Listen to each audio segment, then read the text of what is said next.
Alright, Pig Metal Guitar here to talk about what guitar would you take on tour with you if you were in a hardcore or a metal band.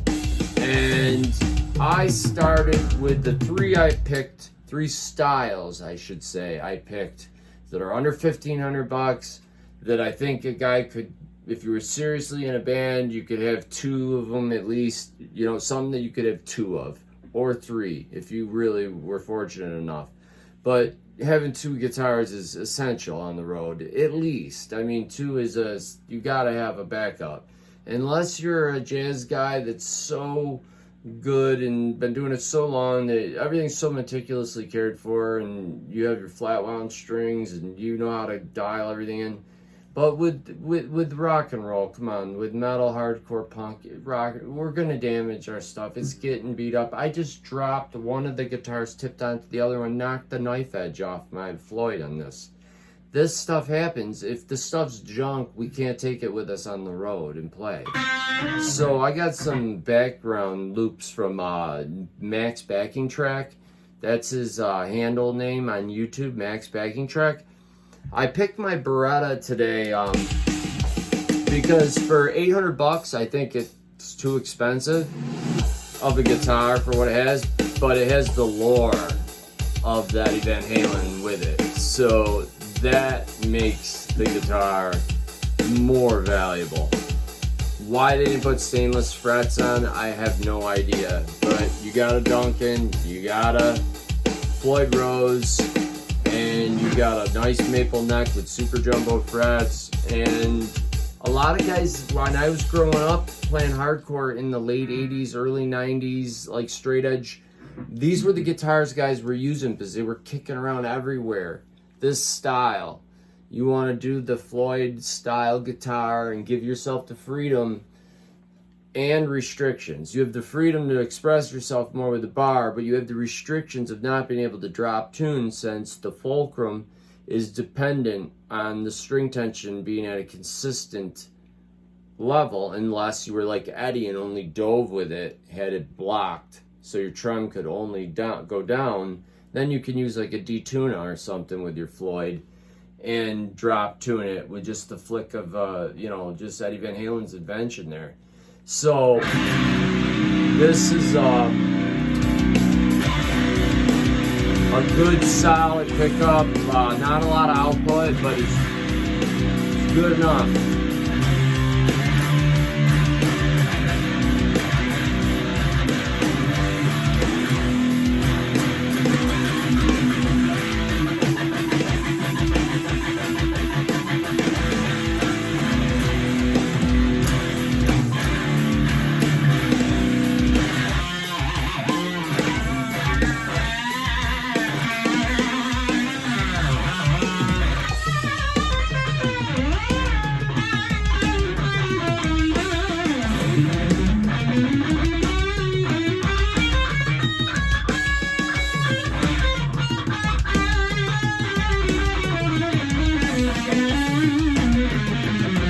Warm up.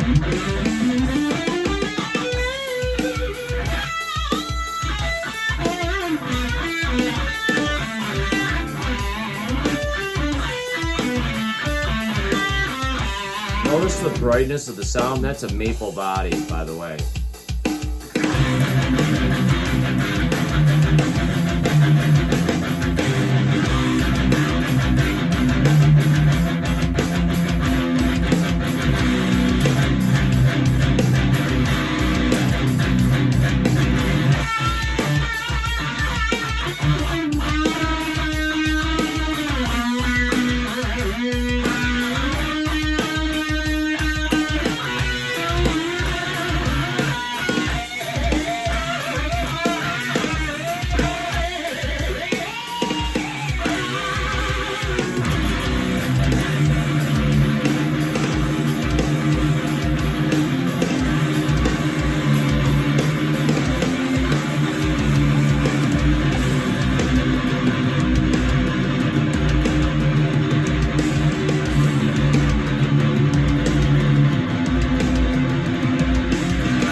that's it. All right, so that's the Beretta. We got one style guitar, the Floyd Rose style guitar, out of the way.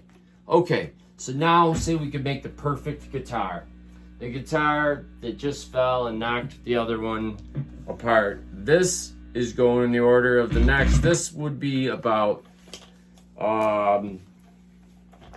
this guitar is my signature model from Mofo American. It's called the RJM Scorcher, and I came up with this idea and pitched it to the guy. He's a great guy, Mike Feltz, a luthier out of Kentucky. It's Mofo American, and this is the RJM Scorcher, the Ryan. So this is my model, and it was made exactly what I wanted for the road. So this is like the pinnacle for me, because I can't go over 15. And these retail for roughly that, I guess. So I don't have any major kind of endorsement with them, except there's a condition. If a certain numbers sell, then I get to pick another instrument. But this one here was a hip shot bridge, EMG, passive pickup, high altitude mahogany, one piece tiger maple top. And you could still see some of the grain through. One-piece maple neck with stainless steel frets, ebony inlays, hip shot bridge, EMG Class A wiring, one knob, LSR roller nut, Godo locking tuners, and it's just a beautiful guitar. It's been beat up a little bit, but not bad. This guitar,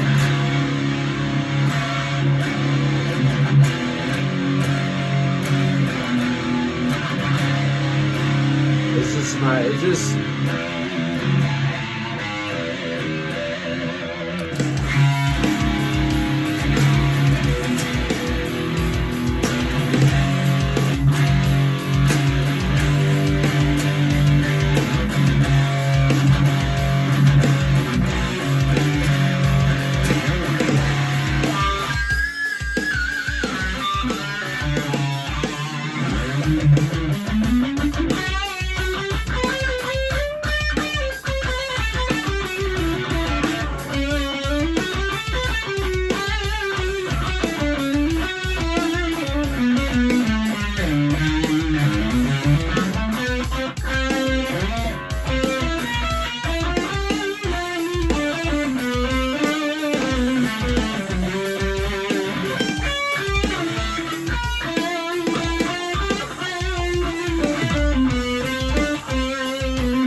so this thing is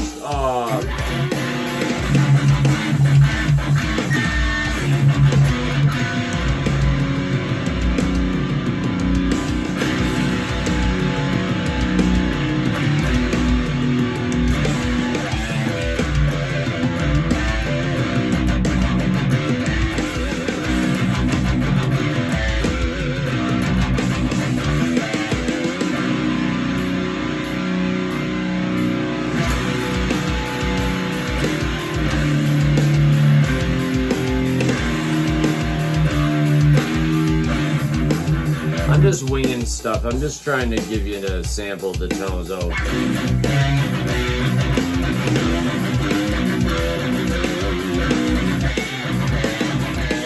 EMG passive pickups.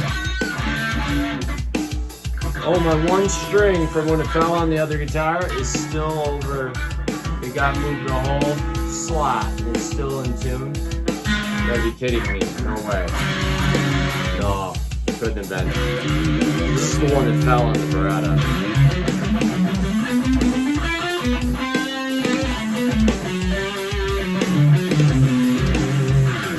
So this is definitely, to me, I wouldn't spend more than this on a guitar. I wouldn't spend more than $1,500 unless I really needed an 8-string that was special or something to tour with a band.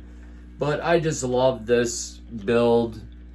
It's just tried and true bolt-on, really good, nice neck thickness. It's definitely way thicker. It took me it's adjusting going from one to another, totally different style.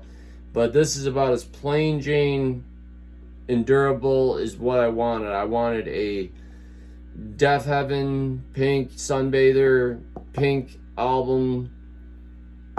Great guitar. Now, say you're broke. You gotta go on tour with a group that plays I don't know, old school hardcore to math rock. I don't know. So we're throwing scenarios out. Well, you kind of can't. As much as I got a gripe with this company and had to repair their mistakes. Look at how beautiful the back of this. I did a relicking on this, whatever. You may or may not agree with all that. I put Grover Imperial tuners on it, the good ones that look like leaves. And I put a Graphtec nut on it, up here, a non-binding nut when I did the work. I put it has Pro Buckers in it, and it's a limited edition, custom shop, Les Paul Traditional Pro. The neck was so thirsty for the old, I gave it the old Dunlop 65 here, neck oil treatment I use on everything. But man, I sanded for 2 days, and that's what drives up the price of good guitars. I got the frets, I filed the frets, I polished the frets, I did everything. There was holes in the wood, and they wouldn't take accountability for it, like bug holes. I had to sand so much off this neck. This is a pretty thin Les Paul neck now, but I used a radius tool to make sure we stayed with the correct. I wanted the modern C shape brought down, but on all my guitars that I've been showing you, I've been switching to these Ernie Ball heavy bottoms. And this guitar, hopefully, this didn't get knocked around, so.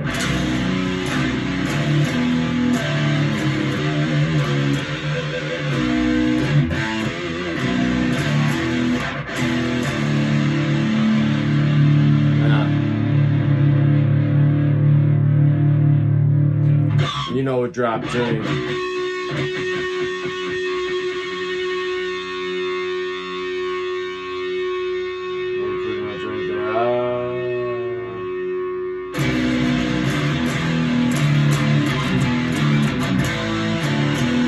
Great.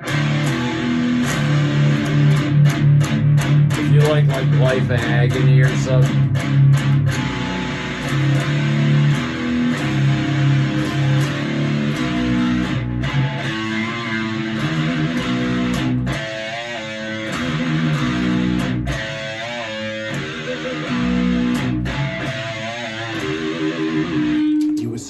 So we got a stupid ad, which you shouldn't, but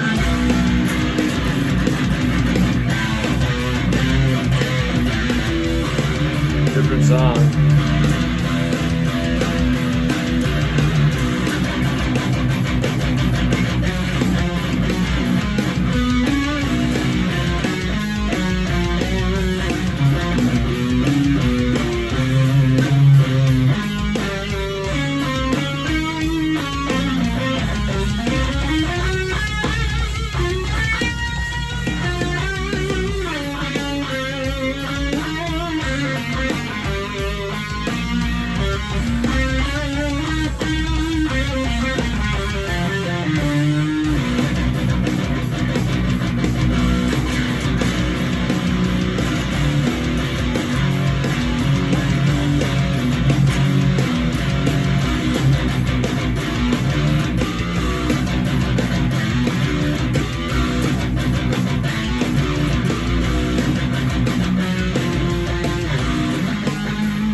That's a long enough video, but that's the gist. What do we think? 500? 800, 1500.